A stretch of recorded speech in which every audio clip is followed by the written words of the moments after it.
Okay. All right. Hi, everyone. Good morning. Hope you're doing good today. I realized I was in the middle of fiddling around with putting my wheel covers back on, and I figured I should share something that I learned about these things with all of you. If you're thinking about getting wheel simulators, I don't know why they call them that. They're hubcaps, but they call them wheel simulators. And these are, you never saw me talk about these are Pacific dualies. I bought these for the rig 5 years ago. When I got the truck, it had wheel covers on it. I think they may have been the same brand, but they were like, two of them were smashed, like they had been curbed really bad. They weren't any good, and they were missing, like one of them was missing one of the lugs that holds it on. So I bought these. They're not cheap. I think they were $250 if I remember right. This is 5 years ago. They've been fine. They've lasted. I've had them on and off a bunch of times for repairs and things. So the way these are held on, I don't know if you noticed when I held this up, these are fake. There's only two that actually hold it on. So these go over the existing wheel studs, and on the wheel stud, you thread on one of these posts. So you can see it's threaded on the inside and the outside. So this goes over one of the wheel studs. So you've got the wheel stud, you've got a lug nut, and then this goes on after the lug nut. The length of the wheel studs only allows just a very few thread cycles for this to bite on. And ever since the first time I put these on, I never liked that. And I thought for sure, rough roads, whatever, that these were going to come off. Here we are 5 years later, and we've only lost one of them. And I remember, I'm pretty certain I know exactly when it happened. We were going through St. Louis, really rough roads. I heard a bing like that, and I'm pretty sure it was this had come off and like bounced up and hit the truck, and we just kept going, you know. So I had to order another one of these and another lug, and they're like $8 each. They really get you on these things. So what I'm doing right now, well, let me say, so because I thought these were not really strong, and I'm sorry, of course it's landscaping day. We got mowers and weed whackers all over the place. So again, these go on the stud, and then you've got the lug that goes on. Now these thread on quite a bit onto this pole. So what I did back in the day is I put removable Loctite on these. You know, there's different strengths of Loctite. So what I used, this is the blue 242, removable. Says it right on there, removable. Okay, buddy. Okay. You're gonna let me finish this up? So I put Loctite on them. I put it on where it goes on to the wheel stud, and then I put some on this threaded shaft where the lug goes on. So 2 applications of removable Loctite. You know, did I need to do that? I don't know, but I did it. And every time I've taken them off, I've put a little dab of fresh Loctite on there. Again, the removable. Now, I'm just getting these cleaned up to get the old dried up Loctite off of there. And I can see on this one was stuck. The lug didn't thread off of the post. The whole thing threaded off of the wheel stud. So this one was stuck. So I was just able to put some vice grips down on the end here, and these threads don't get used down at the end, so it doesn't really matter, but I didn't mulch them up really. And I was able to spin this off of here, and I can see red Loctite in there. Why did I do that? I don't know. Maybe I grabbed the wrong tube, maybe I was out of the blue one. So that's why that's stuck on there, is because I used red Loctite. So I'm actually using a battery terminal and post cleaner. This works perfect. I can go inside of this one here, and then I can thread this right into the post cleaner, and these come out like brand new. I've never done this before. This was an idea I had because they had a lot of buildup, and I wanted to get this red Loctite off of here. So I'm just getting these all cleaned up. I've only got a couple left, and then we're going to get out here and throw these hubcaps back on. Wheel simulators back on the rig. And I'll tell you what, does it change the look of the rig? Oh my gosh. You see this thing sitting in the driveway without them, and the wheels are, you know, industrial looking. They're not clean. They're not freshly painted or anything. It just looks bad. You throw these on, and it instantly transforms this thing. And you know, I've always recommended to people, if you can swing the financial, put fresh wheel covers on your rig. If it didn't have them, put wheel covers on there. You love it. And they actually, if you're into the black, what is that one website that sells all the stuff for the E450s? Like the four-wheel drive and the bumpers and all that, the heavy-duty stuff. You know what I'm talking about. I can't think of the name. I'll put it on the screen here while I'm editing. They sell black versions of these wheel simulators, if you're into that. I took a drive over this morning over to my storage unit again and dropped off some more stuff. That's just about the last trip over there. And you remember I said earlier when I was talking about that I've only filled like 10% of the storage unit? I'm higher than 10% now, I'm going to tell you. I can't believe that I have that much stuff, you know, because it was kind of spread out. Some at my daughter's in her garage, some of it in her basement, some here at mom's house in her garage, some up in her spare closet. So to see it all in one place now, holy moly. Let me get these finished up, and then we can go and throw them back on the truck. All right, I've got the removable 242 Loctite. So when Harry put this thing together, you remember these are new brake hubs, rotors. So these studs are brand new. They were part of that hub assembly. So he put, I can see anti-seize on these before he put the lug nuts on. So for the two that we're going to be adding these posts, I've cleaned them off real well, because I don't want any seize on the protruding part. I want to put a little bit of Loctite. So I'm just going to put a drop on here. Not a lot at all. One drop. One drop. Stuff comes right out of there. So you can see how clean these came out. Using that battery terminal cleaner was smart. So 1, 2, it's got like 2 revolutions, and that's it. So once you get the thread started, it might be 1 full revolution. It's not a lot, and that's why I never liked the feel of this. And you know, you don't want to really high torque this. Those threads are so fine, you'll strip them right out. So they're snug. That's it.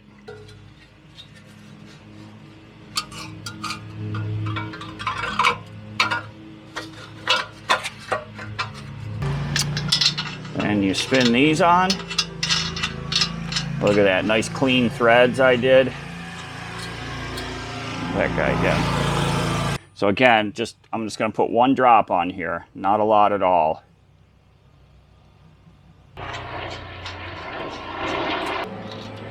So these wheel covers, the Pacific Dualies, they come with this tool here.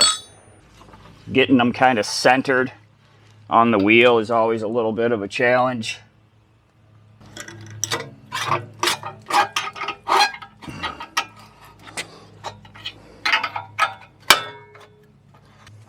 That's about as good as we're going to get right there.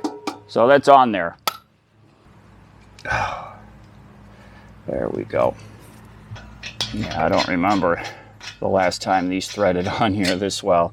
All right, so right before you snug them, you kind of get it positioned, kind of centered on the wheel as best you can.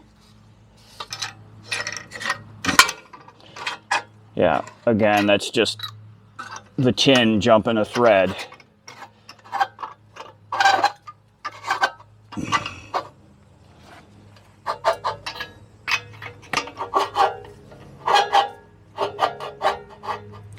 And as far as how do you know how much to tighten them, when you see the metal starting to deform, that's when you probably stop. There we go. All right, that one's done. Now let me show you here if I can sneak the camera up in there.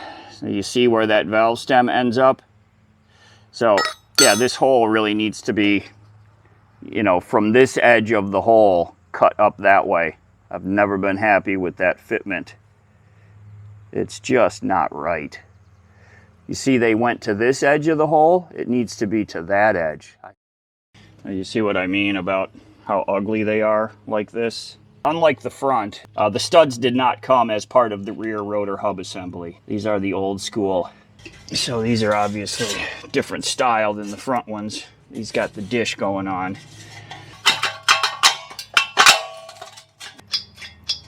I feel way better having these threads all cleaned up. Yeah, they never threaded on like this by hand before. I had to use the tool. There we go. Let's get this tightened up.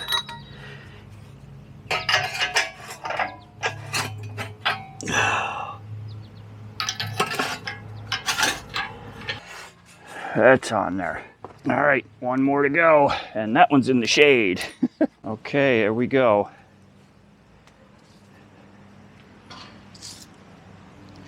Really does improve the look of the truck. So this is part of the glory of Lefty. I'm getting his bed all tidied up before we hit the road again. So the great thing about this material that these are covered in, the hairs don't stick in them. If you're a dog or cat, I guess too, you know what I'm talking about. When the hairs get interwoven into the fabric, that's a nightmare. And this is a really tight, it's kind of like a fleece feel, but very short. And, you know, and Lefty's hairs are only, like his longest hairs are like, I don't know, an inch long, but the majority of them are like 3/8 of an inch or maybe a 1/2 inch long. And so they're just laying on the surface of this material, and they pretty much vacuum right up. You know, it takes a little bit of back and forth, but for the most part, it cleans up really nice. I've talked about this bed many times. I believe this company, no, this company is still in business. What I was thinking of is his original big stuffy bed that we had back in my house, that company discontinued. But this here, I found this brand, and I can't remember the details of it. I'll see if I can dig it up, and I'll put info down in the video description. But I found this company. I remember when we bought this, I think it was 2 years ago, and I found that it was available. They make them to order, you know, color, size. I remember I emailed customer service there, and I said, hey, we're getting ready to leave town. I understand I'm cutting it down to the wire, but can you get me one of these in, I forget how many days I asked, and he said, if you put the order in today, we can get started on it right away. And they ship them from, I think it was North Carolina, if I remember right. So I'm more than happy to purchase from a company that's putting them together right here in the US. And they did it. They got it to us. I think it arrived from the day I ordered it to the day it arrived. I think it was 4 days, which was perfect. And the thing is the best. Yes, it's big. It takes up a lot of space in the rig, but you know what, he deserves, any dog deserves a great place to lay down and sleep, right? I mean, yeah, he would just lay right on the floor and sleep, but come on. You've seen pictures of him in video. He gets in this thing and it's lights out. Forget about it.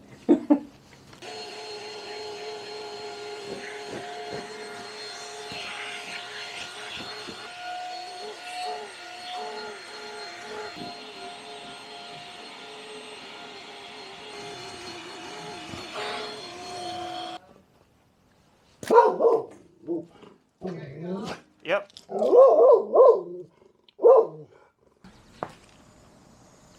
That nurse thinks that Lefty is going to eat her. First off, he called her a girl. I'm sorry about that, buddy. I know you're a boy, but she's not a dog person. I guess he sounds like he could do something, but We all know that's not his thing. What? I'm almost done. Let me finish up. Surprised he hasn't tried to walk on this while I'm vacuuming.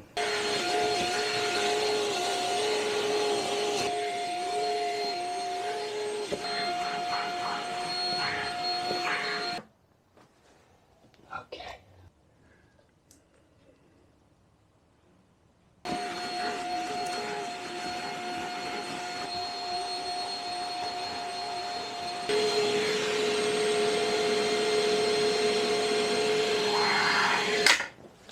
There we go.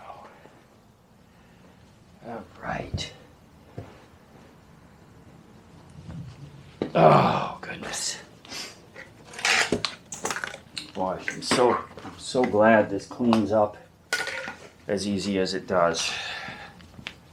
I mean, yeah, that didn't look easy, but it could be a lot worse. Okay, we just fired up the generator. I haven't run it. It's probably been 4 months, 5 months, between 4 and 5 months. I should have been starting it. I kind of forgot about it, and I decided that I should get her running, and I'm gonna get some fresh fuel for it. It doesn't have a lot of fuel in it, so I'll dump some fresh stuff in there, because you know, fuel these days, I always try to get non-ethanol fuel because I know it's gonna sit between runs, and the non-ethanol is a lot more stable. Well, we'll check the look of the oil and see what it looks like. I think it was recently, if I remember right. We're gonna do an oil change. Gonna do an oil change on the generator. I can't remember. I know I did it before we left New York last year. I don't recall that I did one during the season when we were out on the road. We didn't use the generator a lot, but I loaned it out. I loaned it out more than I used it from my memory. My friend Tony, he needed it. Bobby used it, if I recall. But Bobby was using Chris's also. Chris has might be a Yamaha generator. You know, it matches his side-by-side there. But I think he bought the generator new. Side-by-side was used.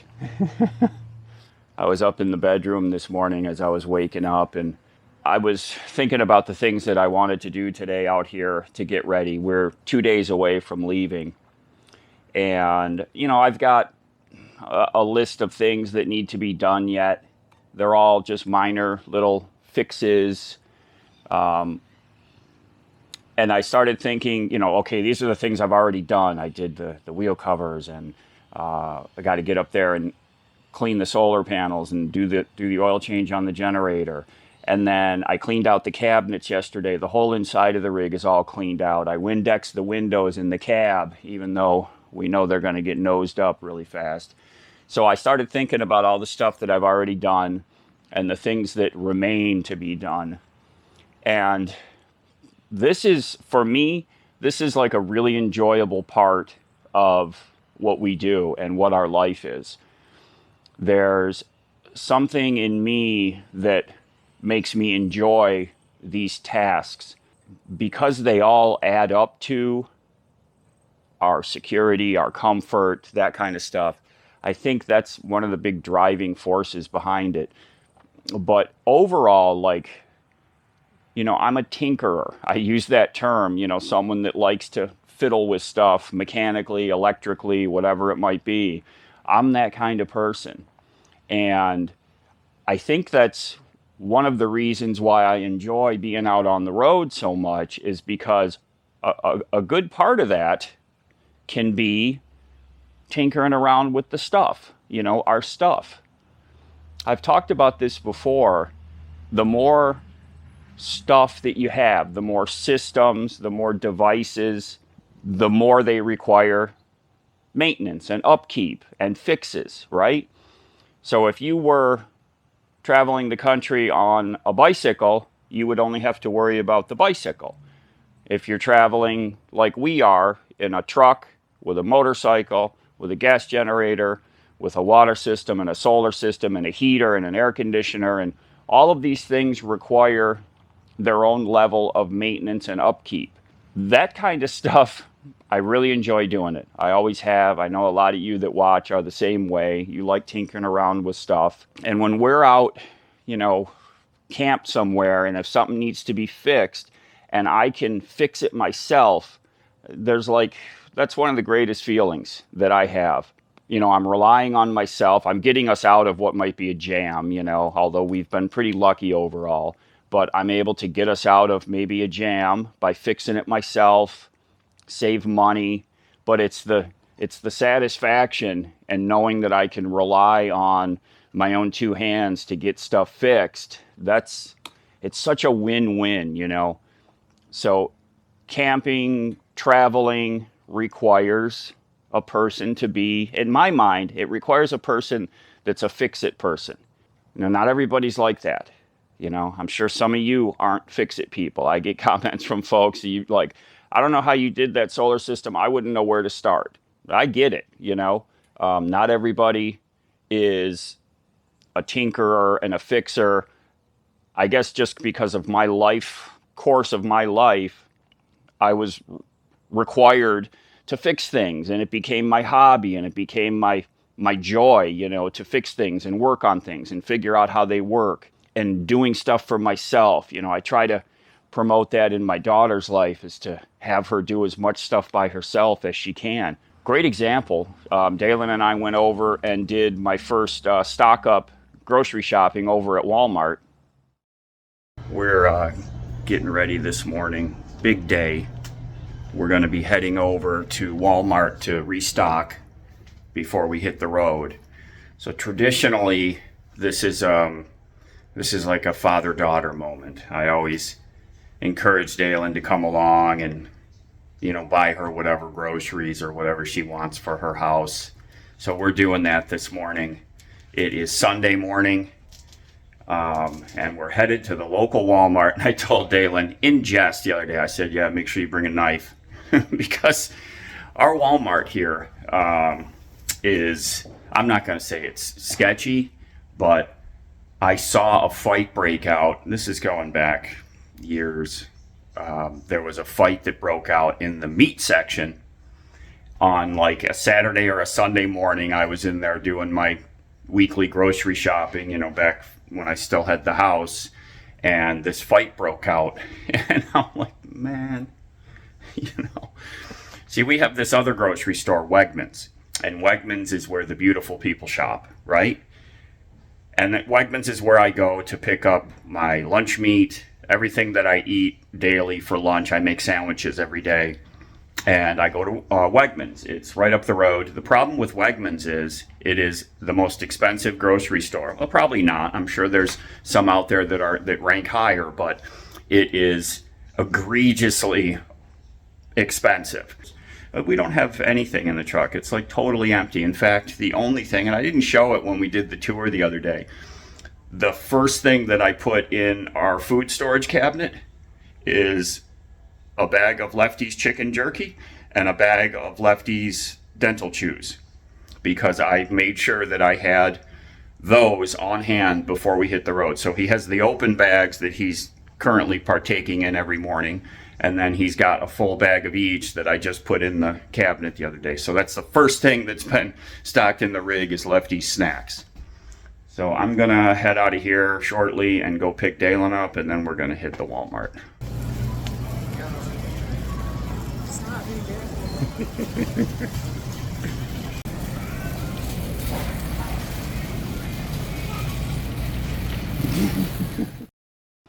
And when we came back and stopped at her house and brought her stuff inside, she said that she thinks she needed a new kitchen sink faucet, that it was leaking.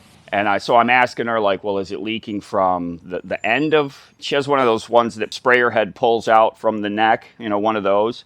I said, well, is it leaking at the end of the hose, at the back end of the hose? Is it leaking from the hose itself, like the hose is cracked? And she wasn't really sure.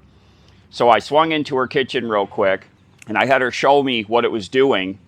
And it turned out to be where the sprayer head attaches to the flexible hose, the fitting was loose by a lot. I mean, like 6 turns to tighten it back down. So it had just, probably from the way you grab it and move it around, it had just loosened, and that's exactly where it was spraying from. So she showed it to me and she walked off, and I like, okay, like, 30 seconds, fixed it. I turn it on, no leaking. So I'm like, sweetheart, come here. And I showed her, I said it was just this fitting here that was loose. And I hope that those kind of little scenarios help her to see that things are fixable by herself. One of the greatest things when anybody comes to me with a problem they're having mechanically or electronically, I ask a bunch of questions, because that's the greatest tool, is the symptoms and that troubleshooting. What is it doing? When did it start doing it? Did you do something different right before it started? That kind of stuff. Like, did you just put gas in your car before it started running funny? Those kind of questions. And I hope that she's able to look and diagnose, and that my little fix-it sessions with her help her to be a stronger person and more self-sufficient. All right, let's get this thing drained out. So the one thing I don't like about this generator, and I think a lot of them are like this, to drain the oil, you're draining it out of the fill hole where the dipstick threads in. You have to put this, came with this funnel, you kind of get it in there, because you're trying to catch the oil from just running down into the basin of this generator. Terrible design. Come on, people. They could have at least put a pop-out cover right down here on the bottom side, so I could set it here and hang it over the edge, pop that cover out, tip it forward, and just let the oil run down into a catch pan. I don't like it. I don't like it at all. No, fart. I meant to say a different word. God, what a mess. Yep. Look at this. How is this even possible? Holy fuck, what a mess. As I talk about how much I enjoy doing all this kind of work, well, this is part of it. You get these situations that arise like this, and you get through them, right? You figure it out. And then you feel like the big win, I am going to figure this out. I've done this before. I don't exactly remember what I did, but oh, what a mess. I have just oiled up this whole driveway. Oh, no, they don't. Okay. Not sure exactly how much is going in here. If I remember right, it's like a half a quart. Well, we had a little spillage here, but I've had worse. I used some brake clean and got the bottom of the tray here cleaned up, the generator at the bottom. I got all the puddled up oil soaked up, and then bathed it in brake clean and got that pretty much soaked up too. Just waiting for it to all evaporate. Okay, let's give her a pull and see what happens. Yeah, I got some new sleeping t-shirts, and these are the ones that are being retired. I was going to get a little more out of them than one shot. Not bad. Not bad. One soft pull.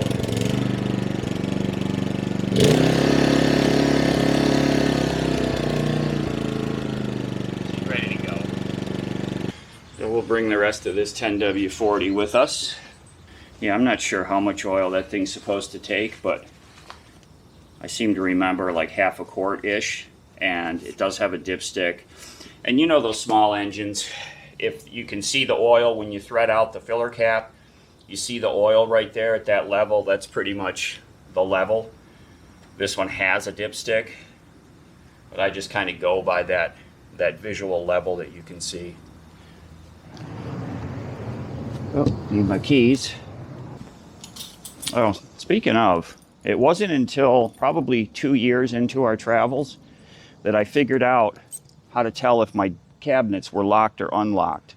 On my rig, if the key position is horizontal, they're locked. when it's turned 90 degrees perpendicular to the ground, they're unlocked. Do you know how many times I put the key in one of these cabinets only to find out that it was already unlocked? And then when I figured that out, and it's the same on every cabinet lock on my rig, horizontal, parallel to the ground, is locked. Perpendicular to the ground is unlocked. And as I said, it only took me like 2 or 3 years to figure that out. Now let me show you how well this fits in here. It's almost as if it was made for it. Can you believe? See, it fits just down in the recess of the cabinet. It's right up against the back wall. I kid you not, it's like it was made for it. I put my long extension cord goes right in here. My dog bone 30 to 15 amp adapter, 30 to 20 amp. I don't know if you want to call it 20 amp or 15 amp regular extension cord plug. So I'm going to let this sit outside a little. As I picked it up, it's pretty hot still. It was sitting in the sun. You know, I ran it there for a couple minutes. Actually, whenever I've run this thing, well, one thing I have to do is I always have to let it cool off before I put it away. Thankfully, this has a ventless fuel cap, so you don't get any fumes. When I first started traveling, I was really worried about carrying a gas generator in my cabinet. And so I strived to never have fuel in the generator when we were putting it away. That quickly became something that I couldn't sustain. And I found that even on my original generator, the caps, they don't let out any fumes. So I can put this away and I never smell any kind of gas fumes from this. I've carried this thing with fuel in the tank for, between the two generators, tens of thousands of miles without any kind of issue. I've become comfortable with carrying it in there. And this is a vented cabinet. These have air that go through them. That's the design of the ambulances are like that. Vent grill there so that air can circulate through it. All of them are like that. I think the next thing I'm going to do is climb up top and check out the solar panels just to give them a look. They may need to be cleaned. They may not. Let's get up there and see what they look like.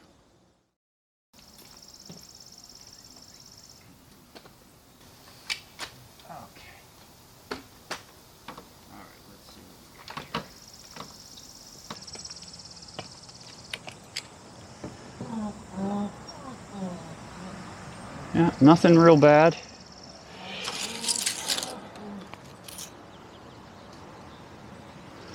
Yeah, they're actually pretty clean.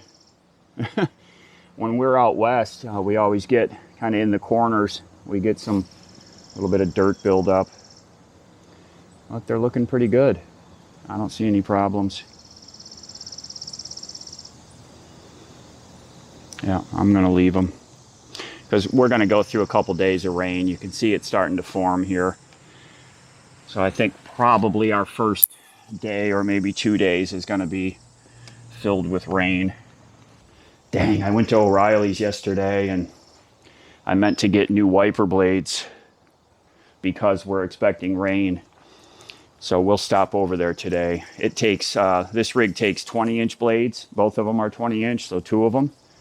Now, these are not very old. They're Rain-X, but because they sit for so long, these don't look too bad.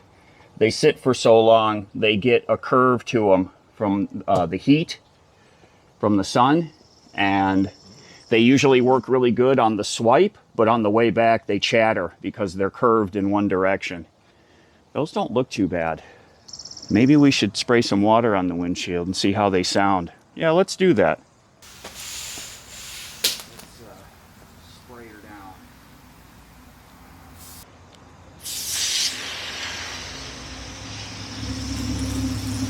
There we go.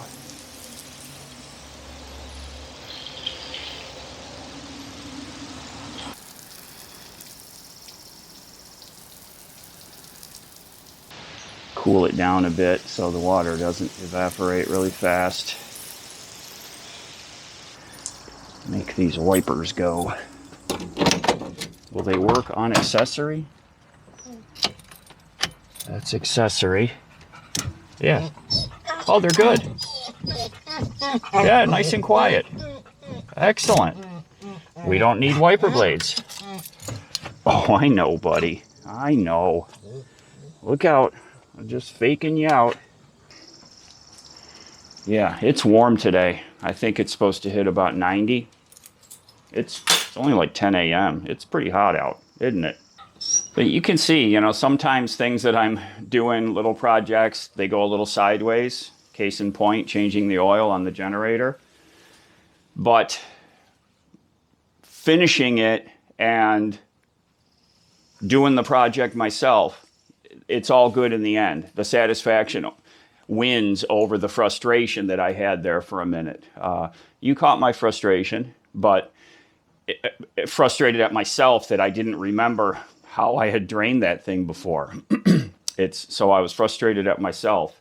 I really don't like the design of the thing, but my fault, because I did come up with a way to do it without spilling the oil, obviously, because I've done it before. But so I know that I've come across a lot of folks out on the road traveling. There's people that it surprises me that they, you know, don't do any maintenance, any fixes, anything on their rigs. And it could be any kind of rig, from a Class A all the way down to a car camper, all different kinds. And it always, the first thing is, sometimes I feel compassion for that person, because I know, and they tell me, that they're paying to have work done on their vehicles. And it's the kind of work that, you know, it can really be so easy to do. And so I get frustrated for the person that they have to go and pay someone to do that work. But I understand, you know, not everyone grew up doing mechanical stuff. And I said earlier, like, the path of my life led me to being able to do this kind of stuff. I'll say it again, I really enjoy the little fixes, the projects, the repairs that I can do myself when we're out traveling. It kind of completes the whole package of feeling, you know, as self-sufficient as I can be. You know, knowing that I can handle repairs up to a certain level, unless it's catastrophic. You know, I can handle a lot of the repairs and things on the rig myself.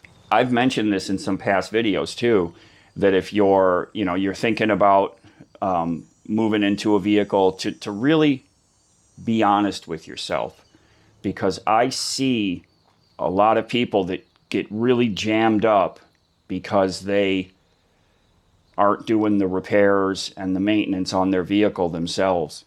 It makes their journey that much more problematic, because they have to rely on other people, repair shops, to do the work for them. I see it a lot. You know, if you're similar to me and you've got mechanical skills and you've got kind of a fix-it mentality, you're going to do well out living in a vehicle, because it takes a lot of that to be safe and secure and comfortable. It takes a lot of upkeep and maintenance. I wish that everyone was able to do their own work. I've heard way too many horror stories of people getting really taken advantage of at repair shops. You know, you imagine somebody who's living in their vehicle, camper, car, whatever it is, their sense of urgency to get the repair done is amplified more than somebody who's got a vehicle that's their back and forth to work vehicle. And I think that that's something that the repair shops recognize, and maybe some of them take advantage of it, because they know you're not desperate, but your sense of urgency and needing the repair done and needing the vehicle back right away is so much greater than that of somebody it's just their daily work vehicle. And I would like to say that every mechanic and every repair shop is super reputable, but they're not. If you're not able or not willing to do work on the vehicle yourself, you're going to have a more difficult time than someone that can do that work themselves. I'm not saying that that's, puts the brakes on your plans and that you can't do it. It's just it's something you really have to keep in mind. You know, how do you keep up on maintenance? And you especially got to keep up on maintenance of a vehicle that you're living in, because you're using it day in and day out, every night, every day, every night, every day. It's different than if you have an RV that goes out for trips and then goes back in the driveway or into your storage area, and then gets, goes in for maintenance because you're not going to use it again for 4 months, that kind of thing. It's way different when you're using one of these vehicles every day, 7 days a week. It puts a lot more of a strain on them, and they require a lot of upkeep. Do your best to learn how to do the maintenance in the basic maintenance. Oil changes, air filter changes, fuel filter changes. Those have to be done on a repeating schedule. That's the minimum that you need to do. And if you can do those yourself, that takes a huge load off of you having to find a shop that's reputable, that can get you in when it fits your schedule. You've seen me do so many oil changes. They're really easy to do. I only wish that I could be right next to somebody their first time. For all of you that want to do an oil change yourself, I wish that I could be there to show you. It's really an easy thing to do and nothing to be afraid of. I always think about guys at a repair shop. They're just guys, They're just regular guys doing the repairs for you. If they can do it and it doesn't require a specialty tool, then I can do it. That's what I always think of. They're just guys just like me. Yeah, maybe they've done it once before, but you can always find some kind of instructions or a video of somebody showing you how to do the repair that you're trying to do. I do that a lot of times. There's a website I go to. It's ford-trucks.com, and they have great step-by-step instructions with pictures. When I replaced my ICP sensor years back, I went right there and it showed me exactly where it was. Tells you what size socket you got to have, and really great resource, ford-trucks.com. Great place to look up info on working on the 7.3. So what made me think of this was, I'm doing all these little things here to get us ready to go. And if I wasn't able to do these tasks, I would be jammed up really bad. I mean, putting the wheel covers back on. If I wasn't able to do that, go find a shop that will just put your wheel covers on for you. And what would they charge you for that? All of these little things, I would be, because I have a lot of stuff. I have a lot of systems. And so I have a lot of things that need to be done. I want to get out, I want to get us back out while it's still summertime to experience some summertime heat. It's just something different, We're usually heading out more towards the fall. I'm just looking forward to getting us out there while it's still summertime and checking out Colorado and the water and the woods and all the good stuff. Really looking forward to it. What? Where is it? You better find him. What?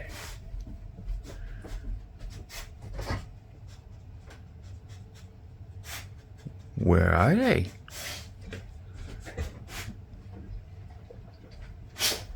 Where are they?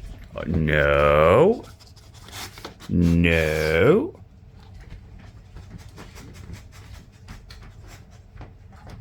Oh, there you go.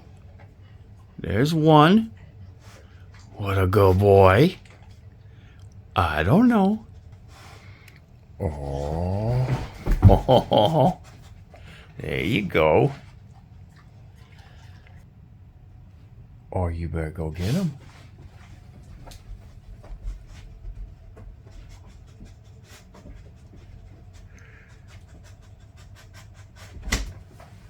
There you go. He has such a good nose. He always finds every single piece. What? Oh, was that Squeaky Chicken? I heard that. There's your Squeaky Chicken. Where is it? Got one more piece. It's right there.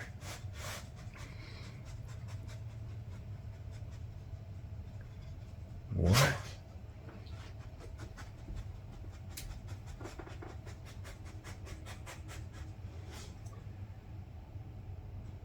get it. You better get it.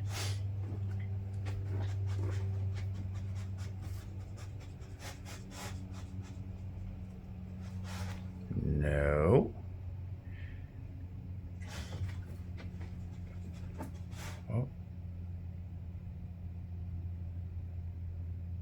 Get it. Get it. I'm not helping you. You're standing right next to it. Over there. Over there. Ah, there you go. We are on an emergency drive right now. Both of us. My daughter, you all know my daughter. She, her and Phil, the boyfriend, they took a 4-day trip out to Las Vegas. Well, that software problem, Cloudflare, CloudStrike, you know what I'm talking about, that took down a lot of computer systems. So all of the flights, they were on Delta, all of the flights didn't fly. So they got stuck with the next available flight Tuesday night, the red eye, into Wednesday morning. So they got to the airport. They were due to leave out at 12:05 a.m. this morning, last night. And they got to the airport and they told them that their flight was delayed and was most likely canceled. So Dalen got on the phone and called her grandma. Now, Mom used to be a travel agent back. Unbeknownst to me, Grandma had a huge stash of miles that were just hanging out. You know, they don't really travel anymore. So she got on her iPad, and at 10:30 last night, and found Dalen a flight on Eastern, I believe. So they jumped on that. They had a layover down in Carolina, I believe it was. They've jumped on their last leg and they're due in, not to Rochester, not to Buffalo, but to the Syracuse airport. So co-pilot and I are jumping on the thruway, Interstate 90, the New York State Thruway, which takes us straight east right over to Syracuse. Yeah, you know, this feels very familiar, comfortable. Wow, this was a great thing to do, because just being out here, I mean, we're only 20 miles from Mom's house, but this really has got me sparked back up. And this guy, I kid you not, he knew this rest stop was coming. Dogs have great memories. I don't know if it's the smell or the time, but he knew this place was coming. I didn't have to say a word. Oh wait, I wanted to. There she is.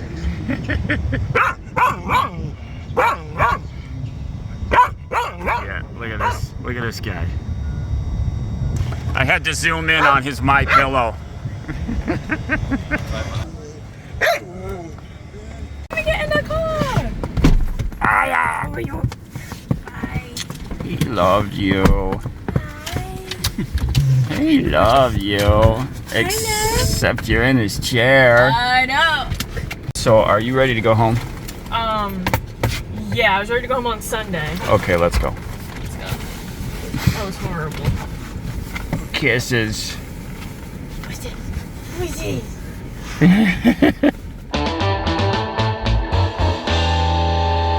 Okay, so we're gonna pick a winner for the Storm RC truck that came from Temu. I've got the URL posted in here. Got 491 entries, which is great. 5, 4, 3, 2, 1.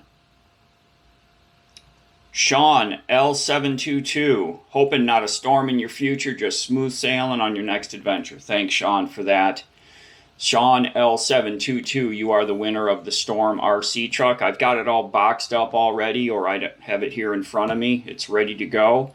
So Sean, you've got 3 days. Send me an email at thecampulenceman@gmail.com. I'll get your shipping address from you, and I'll get this thing sent right out. I needed to hang around here to get this done. We are looking at leaving here 3 days from now. I keep putting it off a day because things like this come up and I got to take care of them.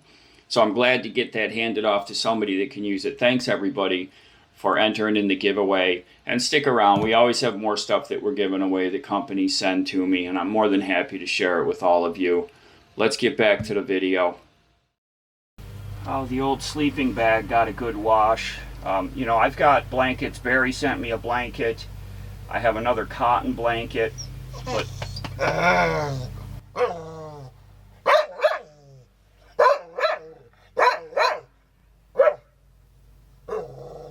come on inside.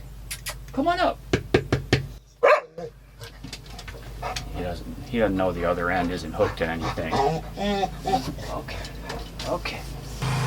Go with the lawnmowers again. How come every time I come out here to shoot video for y'all, I think they show up as soon as they see me come out the door with the camera? I'm that famous. Yeah, washed this yesterday. This always goes on top of my bed.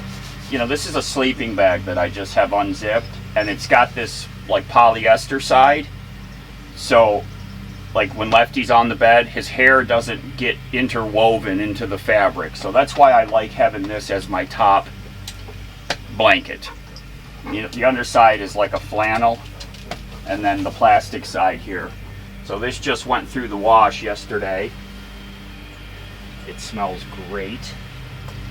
Yeah, I've been doing all of our laundry, everything here in the last couple of days. I've been going laundry crazy. I actually just used my last laundry pod, so I've got to get some more. And didn't even think about it when I was at the store yesterday. Thanks everyone for being here. Everyone take care, be safe. We'll see y'all again really soon. And we probably won't be here anymore. What do you think about that? I see you over here panting. Are you warm? Huh? Oh, I'm all covered in oils. Oh, you want my sweat? You gonna get the choppers. There he goes. You gonna get the choppers? Is it good and salty?